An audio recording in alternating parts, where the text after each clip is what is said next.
पाकिस्तान तहरीक इंसाफ के MNA doctor Aamir Liaquat Hussain Karachi में इंतकाल कर गए। अस्पताल मुंतकिली के बाद डॉक्टर्स ने मौत की तस्दीक की। डॉक्टर आमिर लियाकत हुसैन को तशवीशनाक हालत में अस्पताल मुंतकिल किया गया था। डॉक्टर्स का कहना है कि आमिर लियाकत हुसैन को जब अस्पताल लाया गया तो वो इंतकाल कर चुके थे।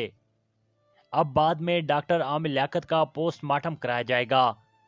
घर पर मौजूद मुलाजमीन दरवाज़ा खोलकर अंदर गए तो वो बेहोश हालत में बिस्तर पर मौजूद थे, जिसके फौरन बाद इन्हें अस्पताल मुंतकिल किया गया। मुलाजिम जावेद ने बताया कि गुज़श्ता शब आमिर लियाकत ने सीने में दर्द की शिकायत भी की थी, जिस पर इन्हें अस्पताल चलने का कहा गया, ताहम उन्होंने इनकार कर दिया और फिर सुबह इनके कमरे से चीखने की आवाज़ भी सुनाई दी थी। एसएसपी ने बताया कि आमिर लियाकत के साथ इनके 2 मुलाजिम रहते थे।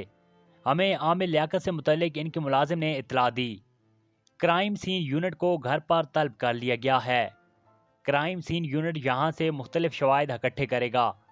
आमिर लियाकत हुसैन की वजह मौत जानना बहुत ही ज़रूरी है। मुख्तलिफ पहलुओं से तफ्तीश शुरू कर दी गई है। पोस्टमार्टम रिपोर्ट से काफ़ी चीज़ें क्लियर हो जाएंगी। आमिर लियाकत हुसैन 5 जुलाई 1972 को पैदा हुए। इनकी उम्र 49 बरस थी। डॉक्टर आमिर लियाकत हुसैन ने सोगवारान में 2 बच्चे दुआ आमिर और अहमद आमिर छोड़े हैं।